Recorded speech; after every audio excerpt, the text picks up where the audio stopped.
سڵاو ئەم کاتتان باش هیوادارم ساغ و سەلامەت و تەندروست و بێوەی بن. مانگی ڕەمەزانە، لە مانگی ڕەمەزانیشدا پێویستە وەرزش بکردرێ بۆ ئەوەی کە جستەیەکی ساغ و سەلامەت و تەندروستمان هەبێ، هەروەها جەستەوە بۆ پاش نەکەوێت. ئاست و کەموکوڕی و گۆڕانکاریەکانی هێزی لەش یەکێک لە وەرشانەیەکە بەردەوام چالاکە. سوپاس بۆ هاوکارانمان لە هێزی لەش، مامۆستایانی پێشوش کەمکار نەبوون، بەڵام ئیتر هەموو گۆڕانکاریەک ئەگەر لە بەرژەوەندی وەرزشواناندا بێت زۆر باشترە. بۆ ئەم بەرنمەیە مامۆستا قاسم حەبیب، سەرۆکی یەکێتی ناوەندی هێزی لەشی کوردستان، بەخێر بێ سەرچاوم. زۆر سپاس بۆ بەڕێستان کاک محەممەد. ئەمڕۆ دەمهەوێت دوورا و دوور بتکوتم، یعنی بە پرسیارەکانم. سیلان چی؟ سامی سیلان سامی، پاڵەوان و ڕاهێنەری هێزی لەشی ئافرەتان بە ڕوخسەتت دەچمە لای مامۆستا قاسم حەبیب، نەمردی و بووی بە سەرۆکی یەکێتی ناوەندی هێزی لەشی کوردستان. چیت کرد تا توانیت ئەم بە پرسیارەتیە وەربگری؟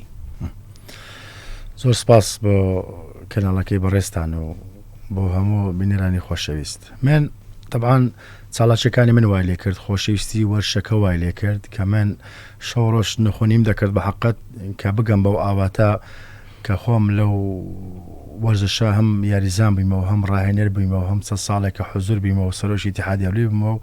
کە ئێستا سەرۆکی یەکێتی ناوەندی هێزی لەشی کوردستانم. بە حەقەت زیاتر خۆشەویستی و محەبەتەکە بووە.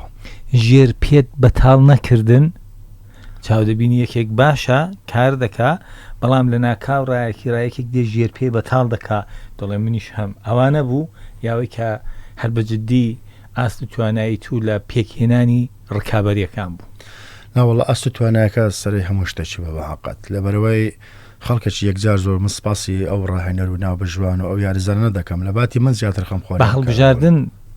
بەڕێستان بوونیە، یاوەیکە بە تەلەفۆنێک کراکوتیان مامۆستا قاسم لە جیات مامۆستا چالاک بێ، نا لە ڕێگای حزبەوە لە ڕێگای حکومەتەوە موافقە سەر شتەکە. دەست خۆش. تۆ چۆنی؟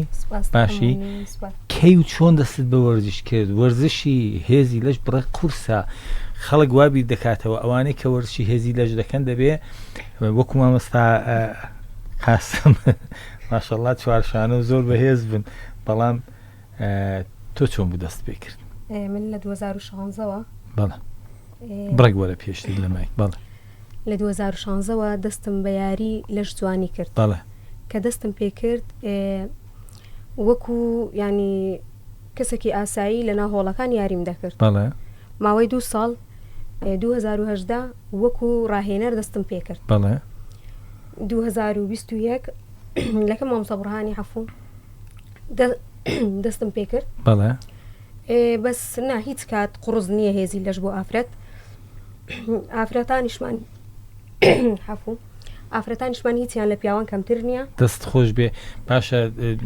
ئافرەتان وا بیر دەکەنەوە چونکە لە ناو وەرزشەکەیەوەدا بەرزکردنەوە و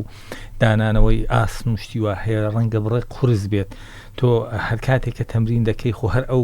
50 کیلۆیە نییە جارێک بەرزی بکەوە، ڕەنگە 30 جار بەس 50 کیلۆی بەرز بکەوە دەکاتە یەک جار زۆر، کەواتە دەبێ ئاگاشتان لە خواردنی خۆتان بێت، خواردنێکی باش، دواتر لە ڕووی نەفسیشەوە نەفسیەن زۆر باشن، وایە؟ طبعاً دەبێ هەمووی ینی تەواوکەری یەکە. هێزی لەش ینی وەک لەش جوانی نییە، لەش جوانی تو دسمەچی وشک و حەزەڵیە، بەس هێزی لەش خواردنێکی باش و تااقەتێکی باش و هێزێکی باشی دەبێ. دەست خۆش بێ. خۆ لە ماڵێ بەکاری نایانن هێزی لەش؟ چۆن بەکاری زانم تۆڵەی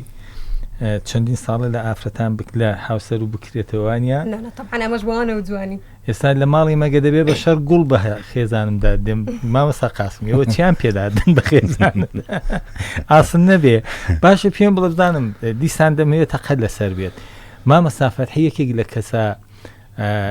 باشەکان بوو لە بواری خۆی لە هێزی لەش، زۆر چالاک بوو، جەنابیشت وابزانم وەختایەک لەگەڵ وی شار بە شار دەگەڕان. دواتر مامۆستا فەتحی ڕۆیشت بە هەر حاڵ تەمەند جاریوا دەور دەبینێ، کاپتن چالاک پاڵەوانی جیهان لە گەنجان و ئەوانەوانە. دوای لەنە کاوڕات هەر لای خۆم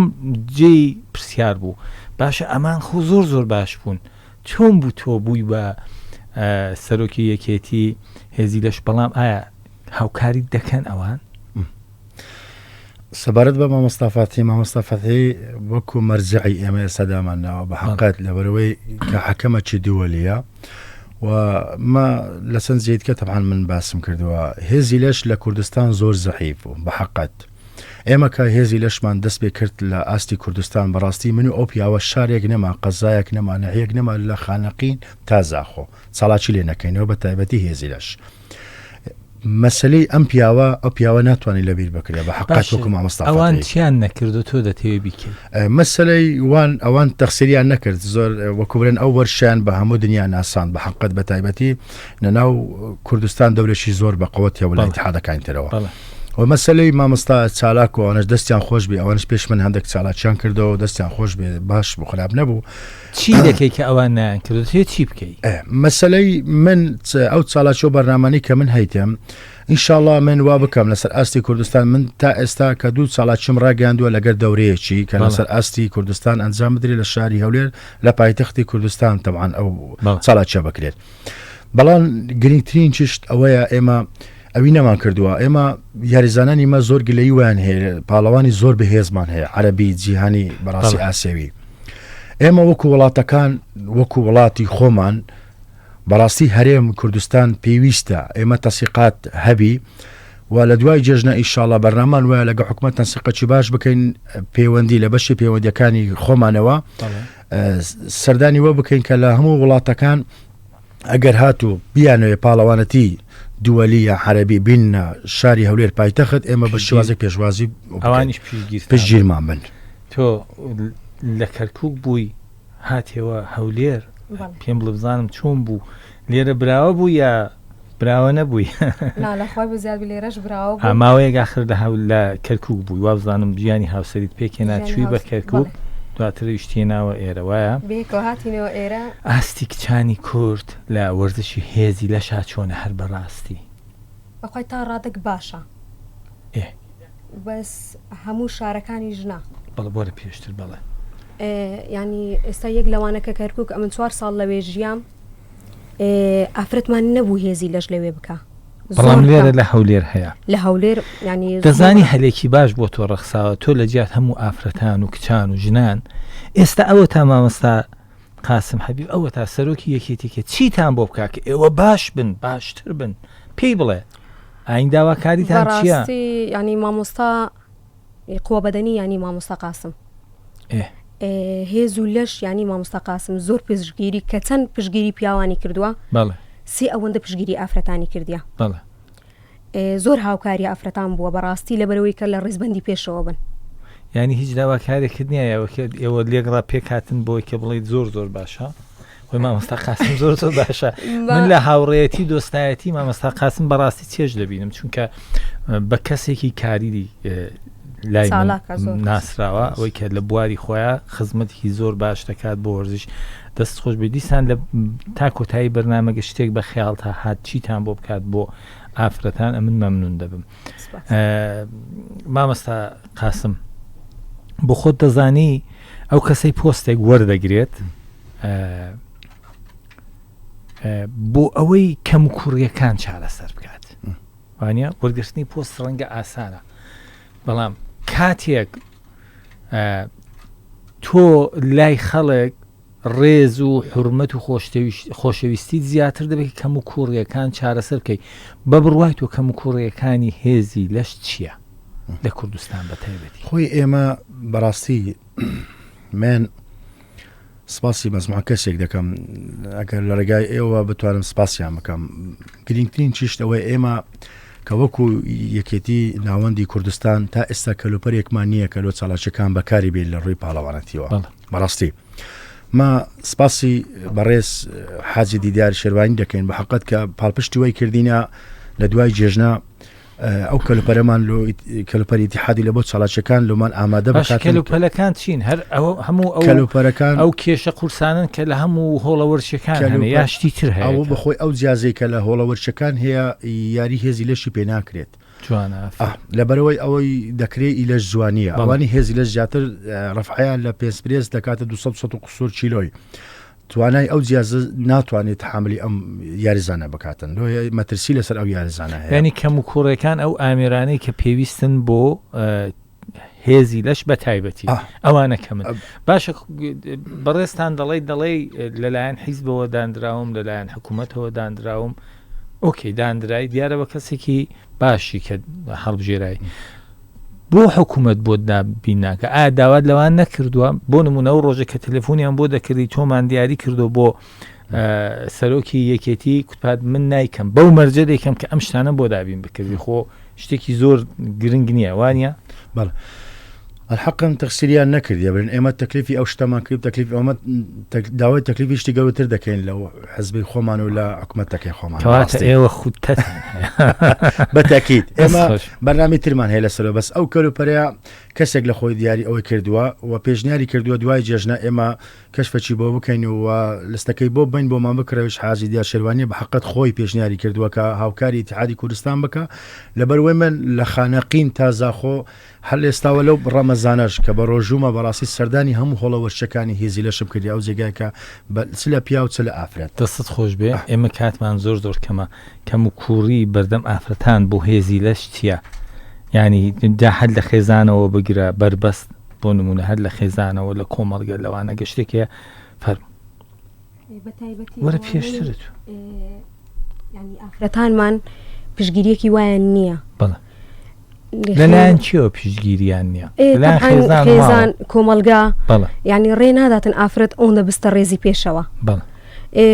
ینی ئەو کۆمەلگایەکمان هەیە چاوکراوەیە بەس ئیوامان هەیە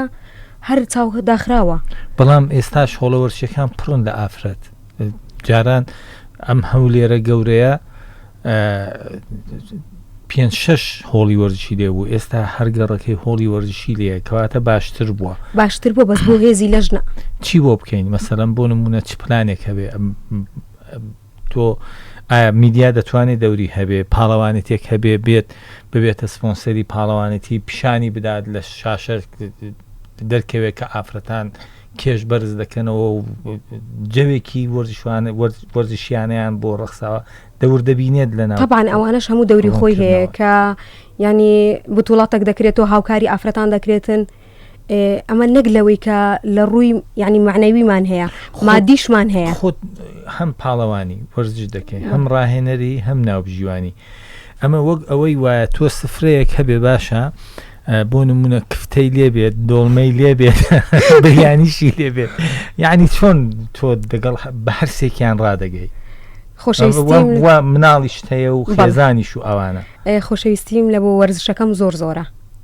لێ تێک ناچێت جاری وایە دەبینی ڕاهێنەرە دەبێت بە ناوبژیوان هەندێ یاریزانەکە یاریزانی خۆیەتی دەستە خوشکێتی دەبینی بە فاوڵ کێشەکە بەرز دەکاتەوە نەخێر سپی بۆ بەرزکاتەوە ئەو شتەنە نییە ناتوکات چیە سەر ینی کورسی ناوبژیوانی دەبی حەدالەت بی دەستت خۆش بێ پلانت چییە پلان من ئەمڕۆتون بۆیەبان کردو پلانت چییە چونکە ئێستا مامەستا فەتحی و مامەستا چالێکی چاویان لەوەیە کە تۆ پلانت هەبێت چییە پلانی من دووشتە بە ئەساستن چشکە ئەو ئیتحادا هیچ کەلوپەرێکی نییە بۆ تا ئێستا چالاکیەکانی خۆ پێبڕێەوە بکات بباتن بەڕاستە ڕووی چالاکیەکانەوە ئەو کەلوپەرەی کامل دابین بکەم خەونی منەوەیە بە یەکەم دووەم ئەوەیە خەونی من ئەوەیە وەکو من وەکو وڵاتەکانی دی بتوانم کە هەم لە تیپی پیاوە هەم لە تیپی ئافرەتان بتوانم سەردانی هەموو وڵاتەکان بکەم و بتوانم بەشداری پاڵەوانتەکان بکەم چم من بەشداری بکەم چ ئەوان بێن لێ لە پایتەختەکەی من کە بتوان چالاکی لێ ئەنجام بدەن بە ئاڵای ئەو تاقە خەونی منە کە ئاڵای کوردستانەکەی خۆم تۆ خەونی تۆ چییە وەکو سیلان خەونی من ئەوەیە کە ببینم ئافرەتانی ما هیچیان لە ئافرەتانی وڵاتەکانی تر کەمتر نییە ببینین ینی بزنسە مەسرحەکی بە ئاڵای کوردستانەوە پشگیریان بکرێتن تاکە خەونی من ئەوەیە ئافرەتی کورد زیاتر پشگیری بکرێت. ئەی خەونی تاکە کەسی خۆت چییە ببی بە پاڵەوانی کوێ لەکوێ ببی بە پاڵەوان بەشداری چی بکەیت ئەوانە ئەو خەونانە نین ینی طبعا هەیتم بەس بۆ ینی زەمن جارێ لەم گەڕایە زەمن بەڵ دەست خۆش بێ نەختێکیان کات داینێ کاپتن پەیوەندیتان خۆی ئێستا دەبینی چاود لێبێ ئێمە بە ڕاست گۆبین لەگەڵ خەڵکی خۆمان لە هەندێ بوارە بە تایبەت لە بواری سیاسیە وانە ئێستا دەبینی بڕیارێک دەدرێ خزم و کەس و کاری ئێمە برا و پشت و پەنای ئێمە لە سلێمانی هەر فشان بەو بڕیارانە دێت لێمتە دەگەی دەڵم چی یا بۆ نمونە بڕیارێک لەوێ دەدرێت و حەز دەکەی لێرە ئەم بڕیارە دروست نییە لە بەرژەوەندی نیشتمان و نەتەوە نیە تۆ پەیوەندیت لەگەڵ یەکێتی هێزی لەشی سلێمانی چۆنە ئایا ئەمە وەکو ئەو وایە یاوەی کە نەخێر ئێوە پەیوەندیتان زۆر باشە ئێمە پەیوەندیمان زۆر باش زۆر زاران ڕێیەکانمان دەگۆڕینەوە لەگەڵ یەکتر و ئەو ڕێیانی کە ئەوان هەردەبژە احتیمالە بە دڵی مە نەبێ بەعقەت یان بەڵام کە خۆت بیر و بۆچوونی جیاواز باشە بەتاکیت بەڵام ئێمە خۆی هەریز زانیکوە کاک محەممەد ئەساسی وەیە کە ئێمە باسی وە بکەین هەندێک شتەیە یاریزان بڕیا لەسە ئەم شتاداتن بەڕاستی یاریزانانی مە لە دەستی ئەم وەزحی حراق ناڵە ناڵیتیان بەڕاستی یعنی ئەوە ئێوەشی گرتوتەوە بەتاکیت جیاوازی هەیە بەتاکیت زۆر بۆ نمونە تۆ یاریزانێکت هەبێ زۆر ئێستاوە سیلان دەبەی دەتوانێت 100 کیلۆ لیفت بکە بەڵام کچە عەرەبێک لەوێ 80 کیلۆ لیفت دەکا لە نێوان 100 کیلۆی سیلان و 80 کیلۆی کچە عەرەبێک کامیان ئەوان هەڵدەبژێرن گرنگی بە کامیان دەدەن عەرەبەکە زیاتر باشە ناڵێن ئەوە ناحەقیە ئەوە نادات پەروەری ڕەفعەکەی کوردەکەی زۆر نەزەعەترە و زۆر جوانتری مە پیاوەکان هەر چەند ساڵ پێش ئێستا ئەو غەدرێک گەورەیان لێکرا هەر وەفدەچی کوردستان تەبعاً چۆ لە عێراق لە بەغدا گەورەترین غەدریان لێکرا ئەوە دوو ڕۆژە من یاریزانێک پەیوەندیم پێوە دەکات لە شاری سلێمانیە دەلێ من تاقە خەونم بووکە لە عێراق و بتوان بەشداری دەرەوە بکەم بەڵام غەدری زۆر گەورەم لێکرا لە بەرەوەی سۆر بە سۆر زانیم کە غەدرم لێکراوە بەداخەوە سیلان خان مانگی ڕەمەزانە تێوە نەخۆشی لایەک دەکۆخی و لایەک وهمی داناوە هۆڵەکانی وەرزشی لە مانگی ڕەمەزان ئێستا جمەیان دێ ئەوەی کە ڕێژی ئافرەتان کەمتر بووە طبعا لە مانگی ڕەمەزان تا ڕادەچی ینی دادەبەزیتن ئەی چۆن وەرزش بکەن ئافرەتان لە ماڵێ ئەگە هەر ناتوان بێنە هۆڵی وەرزشی لە ماڵێ چی بکەن دەکرێت لە ماڵێ وەرزش بکەن یانە طبعا دەکرێتن بەس هۆڵەکانی وەرزش باشترە خۆ ئەوە بابەتێکی دروست نییە ئەوەی کە ئافرەت یا پیا و بڵێ وڵاجا بە زمانی بە ڕۆژۆ من چۆن وەرزشم پێ دەکرێت یا ئەوەی کە گەدەم هیچ تێدانە چۆن وەرزش بکەم ئایا ئەوە دروستە یا نەخێر دەکرێت تۆ پلانێکی بۆ دانی بەرنامەیەکی بۆ دانی وەرزش بکەیت لە مانگی ڕەمەزانیش طبعا ساگە کەسێک بیەوێت چەوری دابەزێنیتن پێش بەربانک ئەسان بخۆم بە نەخۆشی ینی حایلە دەشتم پێش بەربانک وەرزش خۆم دەکەم پێش بەربانک ساعتێک پێش بەربانک شەوانەتی ئەو پێش بەربانگە سەبارەت بەوەیە کە ئافرەتان بەشی زۆریان ڕۆژانە وەرزش دەکەن ینی کاتی ڕۆژیان بۆ دیاری کراوە بۆ پیاوان شەوانەیە ئەوەی هۆڵەکانی وەرزش کراوەتەوە شەوانش بەڵام ئەو کەسانەی کە بیانەوێت چەوری جەستەیان زیاتر دابەزێنن باشترین کات بۆ ینی دابەزاننی چەورەکەیان پێش بەربانگە دەست خۆش بە کاپتن جەنابەت وەکو دوایین پرسیار لە بەڕێستان هەر جوورێکە باسم کرد سەرەتا ناوی ئەم دوو خۆشەویستەم هینا مامەستا فەتحی و مامەستا چالاک لە کوردستان کەمین ئەوانەی کە بتوانن پۆستی گەورە بەدەستەوە بگیرن باشە تۆ باسی حکوومەتمان کرد کوتت خەونی گەورەم هەیە زیاتر حکوومەت کاری گەورەترمان بۆ جێبەجێ بکە وایە وەکو حیزب کە باسی حیزب هات حیزب دەتوانێت چی بۆ ئێوە بکات ینی دەتوانێت ئایا دەست ڕۆیشتوویە بێت پارەیەکتان بۆ سرف کات ڕکابەریتان بۆ ڕێک بخات لەسەر مافەکانی ئێوەوە جواب بێت ئایا ئەم شتانی لە دەستدە یا ئەوەی کە نەخێر ناتوانێت خۆی ئەگەر حەزب نەبێ ئێمەشیز نین بەسەڵاتەن لەبەرەوەی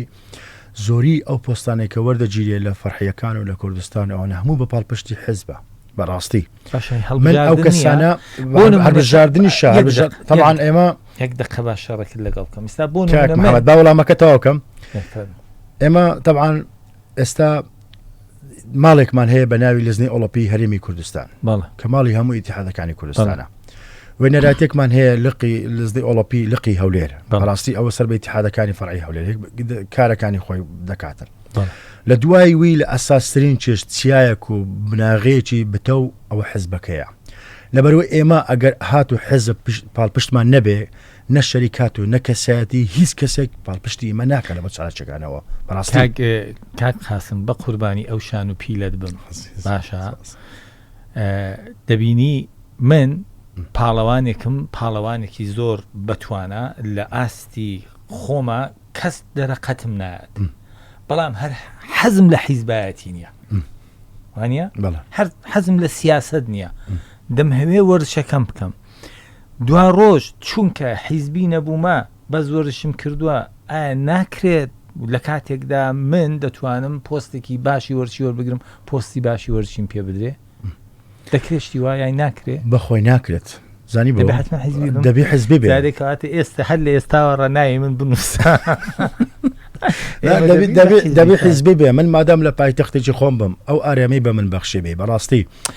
قوربان ئەو ئارەمە دەڵم خۆ حیزبایەتی خۆ خراپ نییە منیش سیاستم کردووە ئەندامی حیزبیش بوومە ئەوەی حیزبیش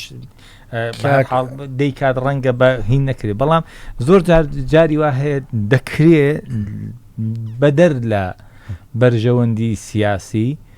بەرژەوەندی کۆمەڵایەتی لەبیر بێت بەرژەوەندی وەرزشوانانت لەبیر بێت ینی تۆ کەسێک بۆ نمونە بڵین هەر پارتی نییە وەنیە بۆیە باس پارتی دەکەین بە